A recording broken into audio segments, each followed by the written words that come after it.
වැඩට යනවා. එතන පරක් වුණාද?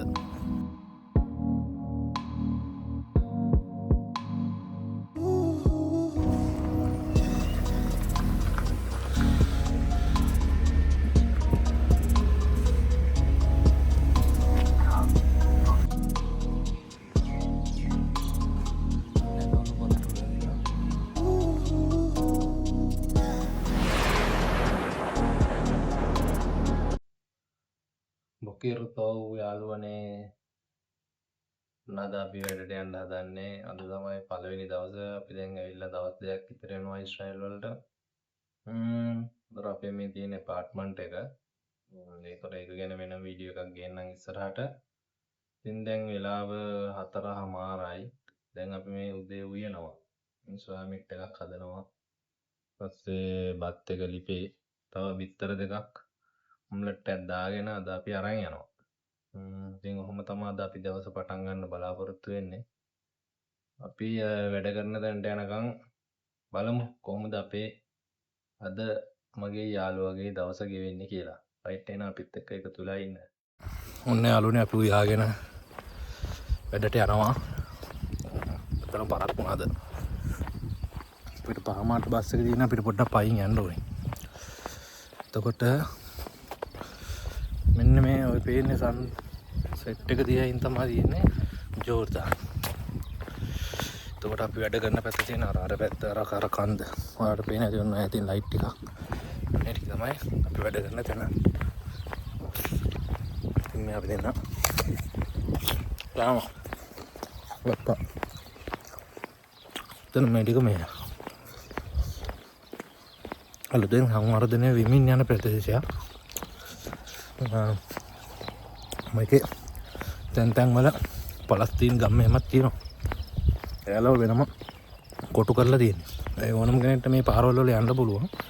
නමුත් මම හිතන්නේ දන්න විදියට ඒ ප්‍රදේශ වලට ඇතුළු වෙන්න බෑ. කියන්නේ පලස්තීන් ගම් වලට ඊශ්‍රායල් කට්ටියට යන්න බෑ. ඊශ්‍රායල් අයට පලස්තීන් අයට ඊශ්‍රායල් ගම් වලට එන්න බෑ. මොනම කේසයක් තියෙනවා හරියටම දන්නේ නැහැ. ආරංචි විදියට එහෙම.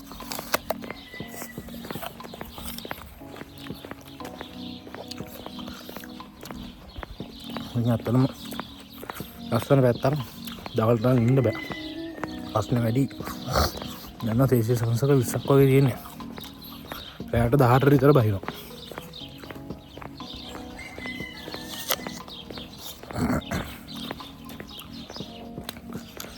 ඔහොම අපේ දවස පටන් ගන්නෙ. බලමු ඉස්සරහට.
මේකම තමයි කෆාර් එල්දට් කියලා කියන්නේ. මේක මායින් ගම. ඒක ඉතින් ඔය කොටු කරලා අලුතෙන් සංවර්ධනය වෙන ගමක් මේක. හරි ලස්සනයි. ඉතින් ඔය අපි පහු කරන් ආවේ චෙක් පොයින්ට් එකක් ඒක. මේ ගම් වලට ඇතුල් වෙන තැන් හැමතැනම චෙක් පොයින්ට් තියෙනවා.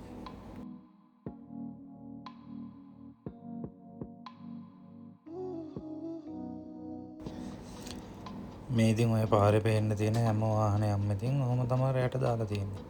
සමහර වාහන ඉතින් දවල්ටත් ඔහොමම තමයි. අපේ වාහන ආරක්ෂා කරන විදියට මෙහෙ වාහන ආරක්ෂා කරන්නේ නැහැ. මෙයාලට එහෙම ලොකු වටිනාකමක් නැහැ වාහනවල. ඔය ඉස්සරහා පේන්න තියෙන වාහනේම සාමාන්‍යයෙන් ලංකාවේ නිකන් ටොයෝටා බ්‍රෑන්ඩ් එකක් කියලා හිතමුකෝ. ඔය ටොයෝටා බ්‍රෑන්ඩ් එක. ඔය જાති වාහනයක් කියම ලංකාවේ සාමාන්‍යයෙන් කුරුල්ලා වගේ මොඩල් යන්නේ. ඕක කියන ලක්ෂ 50කටක් වෙනවා ලංකාව සල්ලි. මේ එච්චර වෙන්නේ මේ ලක්ෂ 50කටක් දෙනකොට ඕකෙන් 3-4ක් ගන්න පුළුවන්. ඉතින් ඒ නිසා මේ මිනිසුන්ට එච්චර ගාණක් නැහැ. මෙන්න වගේ බකට් වල තමයි අපිට කුණු දාන්න තියෙන්නේ. ඒකට ගෙනල්ලා දාන්න ඕන කුණු. ඉතින් මෙහි මිනිස්සු නම් ඉතින් ඕකට තමයි ගෙනත් දාන්නේ ගාබේජ් බෑග් වල දාලා. සමහර තැන්වල මිනිස්සු අපිරිසිදුයි. ඒ කියන්නේ ඉතින් තැන් වල කුල කෑලි දාලා එනවා අපේ ලංකාව වගේ. ඒ අරින් ඉතින් ඔය මේ පාරවල් එහෙම බානව ගොඩක් දුරට ක්ලීන් හොඳ තත්ත්වයේ තියෙනවා.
මේ තියෙන ඉතින් අපේ සුපර්මාකට් එකේ තියෙන එළවලු පළතුරු ටික තක්කාලි ගර්කින් ඊට බීට්රූට් නෝකෝල් වගේ දේවල් තියෙනවා. ලංකාවෙම තියෙන දේවල් තමයි තියෙන්නේ.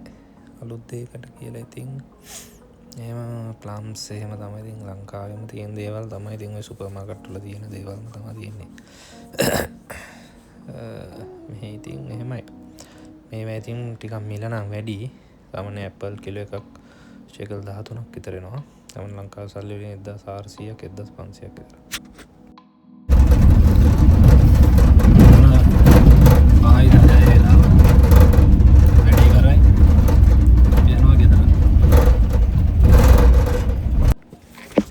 ඔන්න තියෙනවා චෙක් පොයින්ට් එක.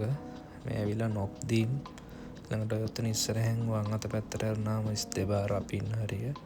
ඔය කෙලින්ම ගියාම නොක්දීන් මෙතන චුට්ටක් පල්ලෙහාට ගියාම අපි අර කෆාර එල්දත් කියලා දුදේ බස් එක නැගපු තැන. ඉතින් ඔයගේ පොඩි පොඩි ගම් තියෙන්නේ ඔය චෙක් කරනවා මේගොල්ලෝ ඇවිල්ලා. සාමාන්‍යයෙන් බස් එක හැම වෙලේම බලනවා. අපිව නම් ඇහුවේවත් නෑ අපි ගැන. ඉතින් මෙහෙ හැමතැනම චෙකින් තමයි තියෙන. චෙක් පොයින්ට් ගොඩක් තියෙනවා. ඔයාලට උඩින් පේනවා පොඩි කඳු කැටයක් වගේ. ඕකත් අපි නගින්න තමයි හිතාගෙන ඉන්නේ. රයිට් ඔන්න උතන ඉස්සරහා ඔය තියෙන දුඹුරු පාට ගියා. වම් අත පැත්තට වෙන්න. අන්න ඒක තමයි අපේ ගේ. අද නම් හරි මාංශය ගොඩක්. මෙන්න අපේ හෝල්ට් එකෙන් අපි බැස්සා. අපි එහෙනම් තවත් දවසක අලුත් වීඩියෝ එකකින් හමු යමු. ජය වේවා හැමෝටම. ජේසු පිහිටයි.